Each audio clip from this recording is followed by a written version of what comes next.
Hello everybody, I'm John Schneider, and these are images from the 1960s when I was going to high school and every kid was Caucasian. This is a special episode of Jersey Bayshore Country, not so much about all the great things to do and see here, but about our area's darker history regarding slavery and segregation. And unfortunately, it's a history we share with the rest of the country. Hello, I'm Graham Hodges. I'm the Langdon Professor of History at Colgate University.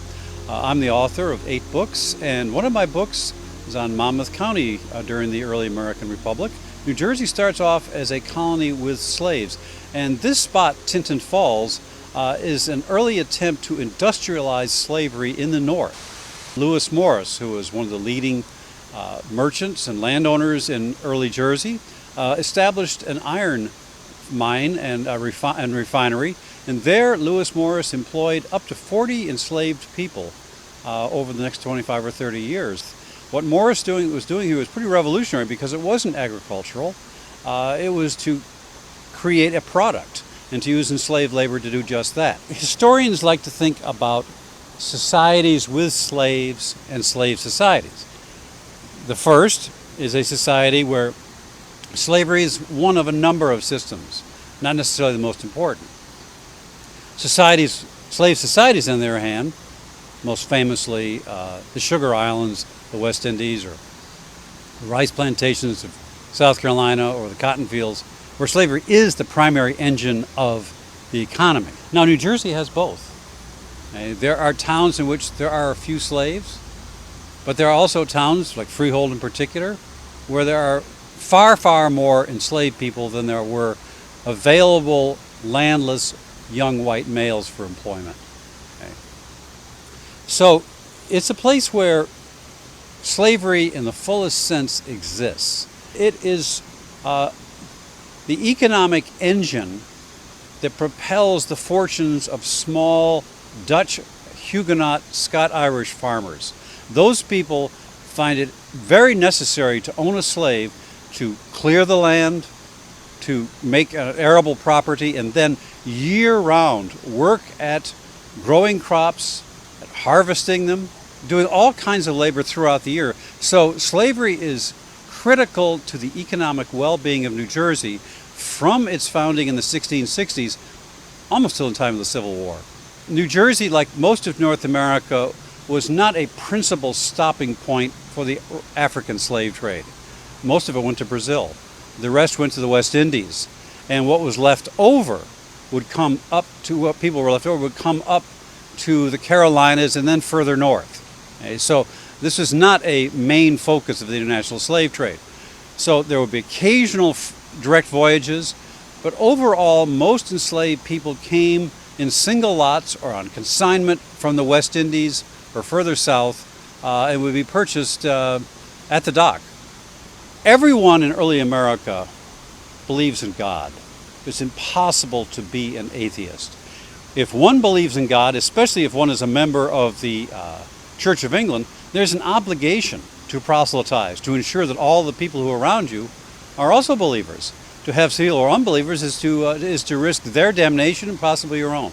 So people like Lewis Morris absolutely saw it as critical to their existence that their enslaved people be Christianized in some way. Ultimately, self-interest, the need to justify one's ownership of another human being, makes those pietist slave owners doubt the possibility for Africans to be saved. If in fact they have no more knowledge of the Holy Spirit than a horse, well, then why bother? Throughout this period, baptism mandates emancipation. Even though there are laws which state that baptism does not disturb one's civil condition, that's not a law that's oftentimes respected. Okay? So there's a contradiction there. Why would you send this valuable property down to the Anglican Church where he or she might learn ideas that would require their freedom? Okay? Better for your own self-interest, for your own justification, to see them as no more worthy of Christianity than a horse. Enslaved people had to be subdued. They wanted their freedom. They're oftentimes very confused about why they were there. Okay? So the brutal subordination of another human being is something that has to happen constantly. And so in the case of women, brothers would come in, fathers would come in. There was a sense that guarding against the enemy within was critically important, and that all white men had to help out in this constant battle. Slaves ran away. They ran away to the mines. They ran away to vessels. They ran away to Native American territory. They ran away to other towns. Once captured, they'd be beaten. If they ran away again, they'd be beaten a second time, and so on. That kind of physical subordination is absolutely necessary. So, for a long time, there was a myth that in some ways northern slavery was milder than southern slavery. That is not true at all. Slaves were property. And if a slave master murdered his slave, it would be usually excusable. Only in very egregious instances would there be any prosecution. It would be very unusual if that had happened. Basically, it's simply the right to control one's property as you see fit. Okay? And it's also a society where physical violence was common. Okay? So whether it be actually straight out legal is not the question. Whether it be prosecutions, that would be very unlikely. Quakers from the 1730s, 1740s were openly against slavery. They weren't interested in black equality, but slavery they felt was wrong for the human soul. Now, African Americans, of course, would escape. They wouldn't be able to voice their own opinions, although sometimes they did. There was an incident in Raritan in the 1730s in which a drunken slave told a white person that the whites were holding the blacks bondage and contrary to King George's wishes, and that soon the situation would be turned. Okay? So you find this a lot. There would be enslaved people who would be very insolent, especially if they had a little bit of drink in them, okay? And they would express their deep anger at being owned. Okay? Others were more silent and simply took off. Pre-revolutionary turmoil begins in the 1760s. There is a restiveness, a movement among enslaved people. They hear all of these same things. They hear their white masters and their friends talking about what's to be done. Okay? They hear about other enslaved people running away. The grapevine is unquestionably a way by which information gets out about the British invitations to come to New York City and fight for them and gain freedom, about which churches are more likely to baptize and then possibly open up the road to emancipation. People did know about events and they knew about possibilities. And being enslaved people and wanting freedom, they paid very close attention. There was clearly a restiveness happening among African Americans when the Continental Army was formed in 1775. Okay. Now, New Jersey is famously known as the cockpit of the Revolution. And from Washington's retreat into Fort Lee in the fall of 1776 until the end of the American Revolution, New Jersey has almost incessant fighting. Armies march back and forth across New Jersey periodically. So you'll find the same family declaring loyalism or patriotism according to who's going through. It really makes a big difficulty for slave masters in New Jersey. Their economy is already beset by war. But now one of the most important properties they have is taking off and going and living among the British in New York City, and oftentimes serving them either as the servants of officers, as orderlies, okay, but also as fighters. One of the most famous is Colonel Ty. Colonel Ty's story in some ways epitomizes all of this tumult that will be happening within the minds and souls of African Americans. Colonel Ty was originally known as Titus Corliss, and he is the enslaved person of a guy named John Corliss.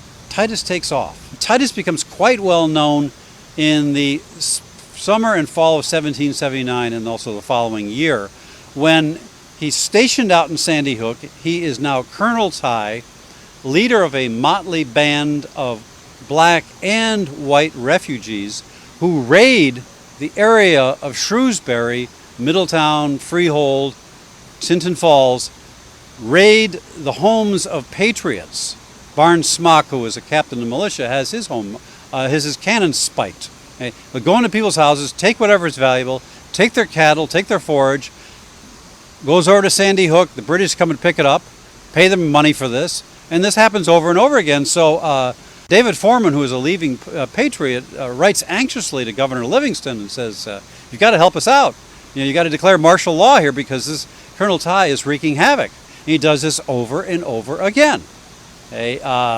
And so he is emblematic of the military participation of blacks in the English Army.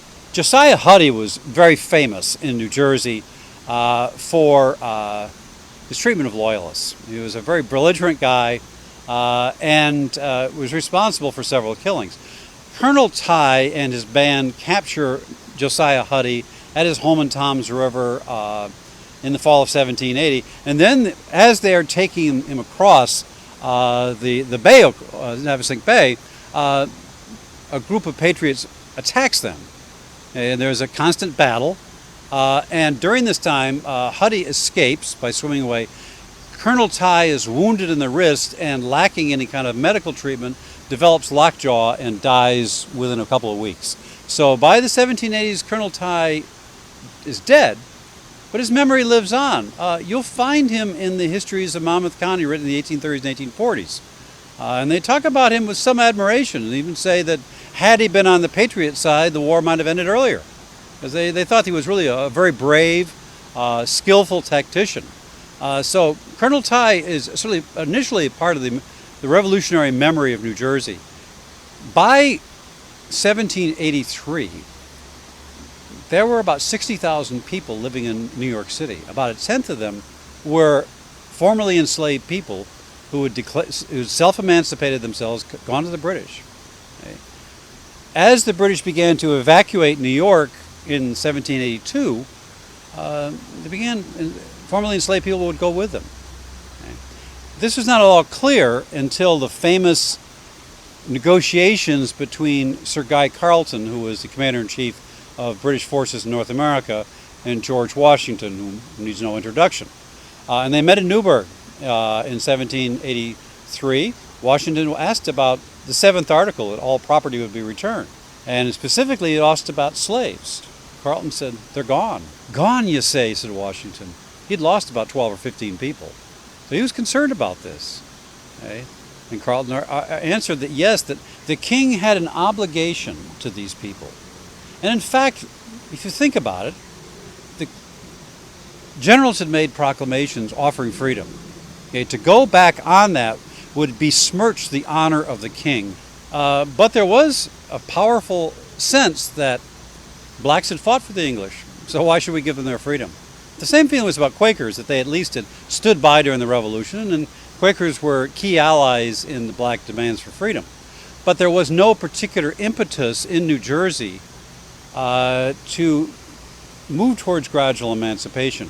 Now, mind you, Pennsylvania had declared gradual emancipation in 1780. Massachusetts the same year. Vermont, which is a breakaway territory from New York, had established it in 1777. Connecticut does in 1784. There's a powerful move in the North to gradually emancipate slavery. It was slavery, at least for the 30 years or so after the Revolution, was an open question. Whether it would survive, how much it conflicted with the ideals of the American Revolution, that all people were created equal. I mean, obviously it does. How to rationalize that? It took a number of decades in the growth of racism and the view of pro-slavery as a positive force. But that doesn't happen until the 1840s. So for a long time, whether it's in black newspapers or white abolitionist newspapers supported by blacks, or even just in the regular journals, discussions of the positive and negative natures of slavery were fairly common. New Jersey moves very haltingly towards gradual emancipation. Once it does so, in distinction from New York, which enacts a law in 1817 that will end slavery permanently in 1827, New Jersey does not. New Jersey slave masters not terribly interested in ending human bondage. Even as late as 1846, when there are a number of enslaved people in Monmouth, more so though in Bergen perhaps, and in Somerset, a law is, the state assembly passes a law which makes slaves into lifetime indentured servants. But in my own research, I found fugitive slave notices in Monmouth newspapers as late as 1857. Gradually, Monmouth abolishes slavery, but it takes decades and decades. And during that time, masters squeezed every ounce they could out of their ownership. And once that was finished, felt absolutely no compunction about exploiting their former slaves.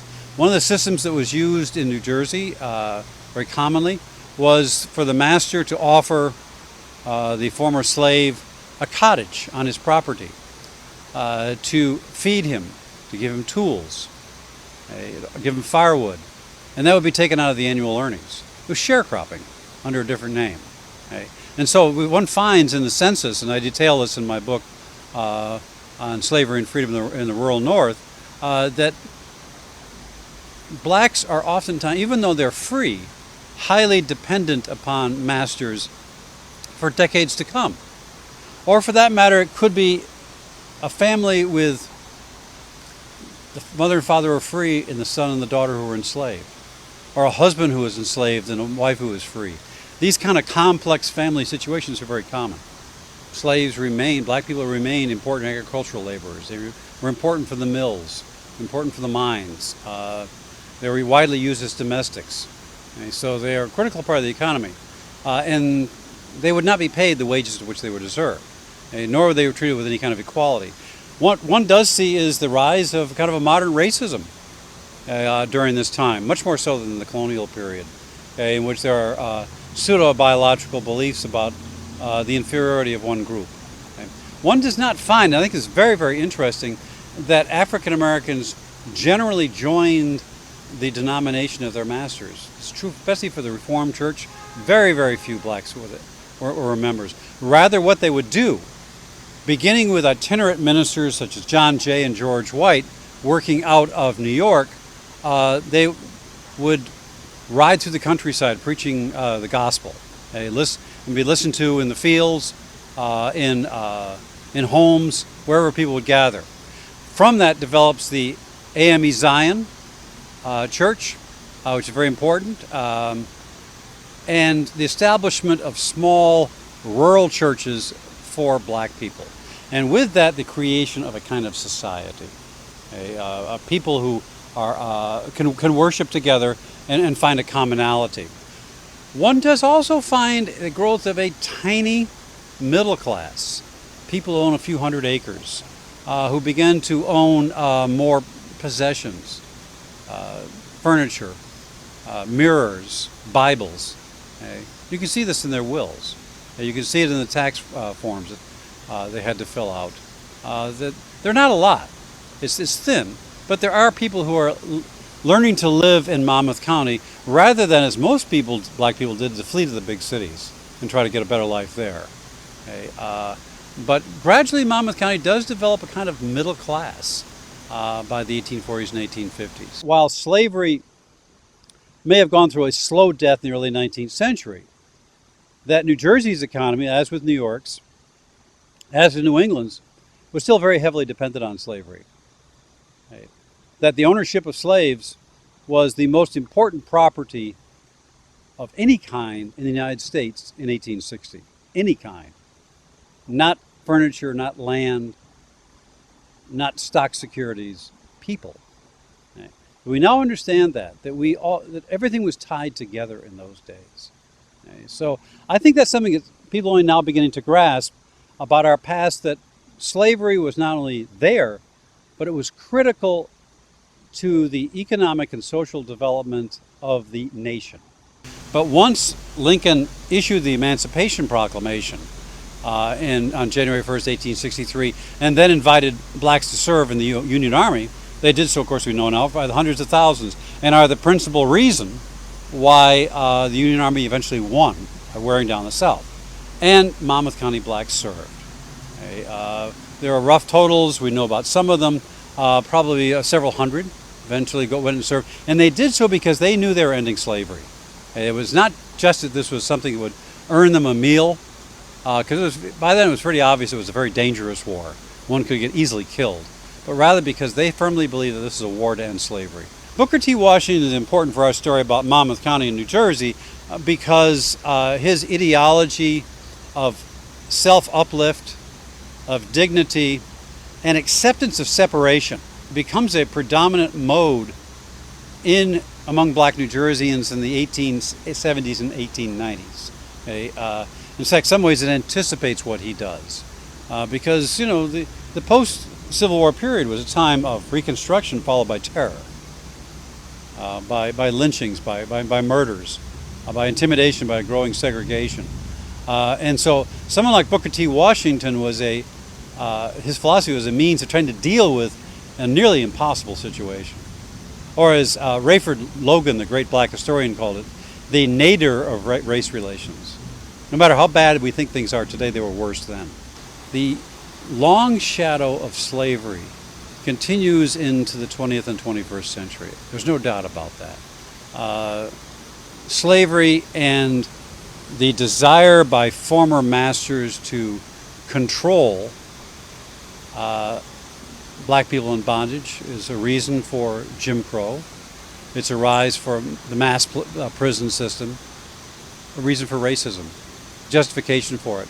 So, slavery may not be, as it was in the 1850s, the bulwark of the American economy.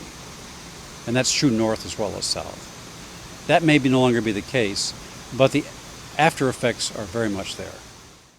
I'm Edward L. Jones, born and raised in Navesink, New Jersey, Latham Avenue.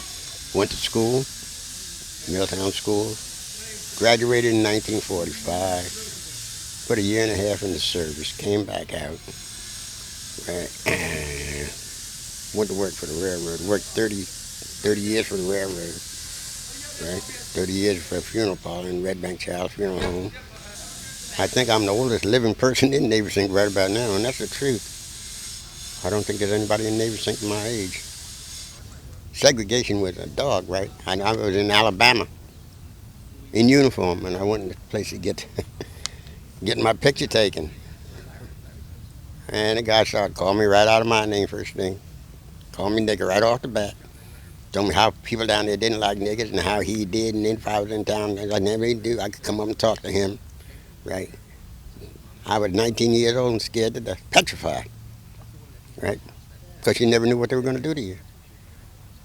It was tough. And even when you talk about segregation, it wasn't only in the South, it was here too. It was tougher in this time. And I can remember going to Atlantic Highlands Theater, you had to sit on this side, designated spots. Same thing in Red Bank in the Carlton, you had to sit upstairs. I learned to live with it. I learned to cope with it. I have a whole lot of white friends. And I had guys would fight for me, guys would fight with me. Then you had guys who would fight you, right? Because they didn't want you in their spot. It's still here too. People think it's all gone, but it's not. It's still here. How did you, as a young man, did your family give you any guidance on it? How did you, what went through your mind about how could you be treated that way? It just seems you knew you knew you had to cope with it, and you learned to cope with it. That's the way you would learn. You knew what it was there, and you learned to cope with it. But I would feel beaten down. I would feel. Well, we did. Did you? And we still do, because you still get it, right? Why do you think that is? I don't know. Do tell me why people think they're superior because their skin is lighter. You tell me that. Or. And that's where it is. I was in Alabama. Okay, I'll tell you this in the service. You go down the street, and you see a white person might pass his house. They be sitting with their feet up on the banister, right? Bottom of the socks, black as they want. And they'd call you out of your name. Right? Why? You're not bothering them, but they'd call you out of your name.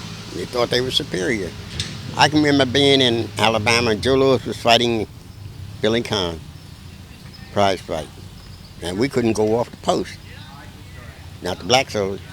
They wouldn't let us go off. I remember, right? Got drafted, right? Not I didn't go in the army because I wanted. I went in there because they made me go in there. Went from Fort Dix to Alabama, right? In a troop train, mixed up. Right? Black and white in the same train. Got to Alabama when they unloaded us.